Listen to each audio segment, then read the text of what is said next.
नारी शक्ति वंदन अधिनियम को लेकर देश भर में सियासत के बीच छत्तीसगढ़ विधानसभा का विशेष सत्र बुलाया गया। सत्र में मुख्यमंत्री विष्णुदेव साय ने शासकीय संकल्प पेश किया, वहीं विपक्ष की तरफ से भी अशासकीय संकल्प लाया गया। इस पूरे मुद्दे पर बीजेपी के राष्ट्रीय उपाध्यक्ष सरोज पांडे ने स्वदेश न्यूज से खास बातचीत की। महिला आरक्षण विधेयक को लेकर के छत्तीसगढ़ में एक शासकीय संकल्प लाया गया है।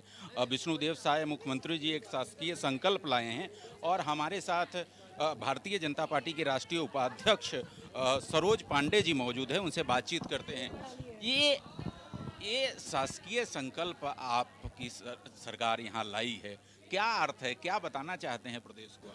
हम देश भर में ये कोई संकल्प इसलिए नहीं लाया गया है, महिलाओं के समर्थन में कौन है वो सदन में दिखाई दे रहा है कि कौन विरोध में है और कौन समर्थन में है। और इस बात को महिलाएं याद रखेंगी कि इस राह पे जब चले हैं तो कितने लोग रोड़े बनकर खड़े रहे हैं और कितने लोग इस राह में हमारे साथ चले हैं। लेकिन कांग्रेस तो कहती है कि हम तो तैयार हैं, आप लागू कर लीजिए तुरंत। कांग्रेस ने क्या किया सदन में, लोकसभा में?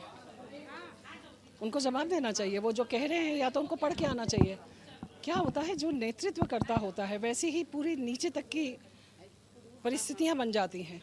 नेतृत्वकर्ता को देखकर मुझे लगता है कांग्रेस वैसी ही बन गई है। आप क्या कहना चाहते हैं कि पप्पू का प्रभाव यहाँ तक भी पहुँच? नहीं, मैं ऐसा नहीं कह रही हूँ। मैं ये कह रही हूँ कि नेतृत्वकर्ता जो होता है संगठन वैसा ही रहता है। तो जैसा नेतृत्वकर्ता सोचते हैं, कांग्रेस के जो नेतृत्वकर्ता हैं जिन्होंने जो सोचा और जैसा वो कर रहे हैं वैसा ही उनका संगठन यहाँ नीचे भी कर रहा है। हमने देखा है बरसों से, पहली बार 1996 में आया ये विधेयक, तब से इतने संघर्ष के बाद 2023 में पारित हुआ। उसके बाद फिर से राजनीति क्या हो रहा है आखिर महिलाओं के अधिकार? महिलाओं को वोट बैंक समझने की कोशिश हर दल ने करी।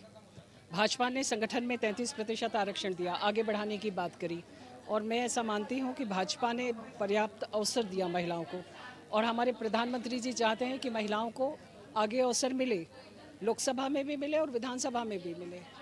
लेकिन अन्य दल श्रेय की राजनीति के कारण महिलाओं को वोट बैंक के तौर पर देखते हैं, इसलिए वो इसे पारित नहीं होने देते हैं। आने वाले दिनों में हालांकि पार्लियामेंट में मोदी जी ने कहा कि हम महिलाओं को उनका हक दिला करके रहेंगे, तो ये माना जाए कि भाजपा शासित राज्यों में जो संकल्प आ रहा है, बाकी आप लोग सड़कों पर भी जा कर के लोगों को जागृत कर रहे हैं, तो उसी की एक कड़ी है, जल्दी ही इनको इनका अधिकार मिलेगा।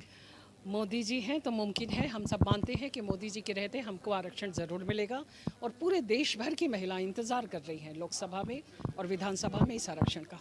जी, तो यह हैं सरोज पांडे, भारतीय जनता पार्टी के राष्ट्रीय उपाध्यक्ष, सांसद रह चुकी हैं, भिलाई की मेयर रह चुकी हैं, वरिष्ठ नेत्री हैं और इनका कहना है कि भारतीय जनता पार्टी ने कहा है, मोदी जी ने कहा है कि महिलाओं को आरक्षण मिलेगा तो मिलेगा, इसमें कोई शक नहीं है। कैमरामैन सतीश के साथ संजय शेखर, स्वदेश न्यूज, रायपुर। ताज़ा खबरों के लिए लाइक, फॉलो और यूट्यूब पर सब्सक्राइब कर बेल आइकन दबाएं। साथ ही हर अपडेट के लिए विजिट करें स्वदेशलाइव.com।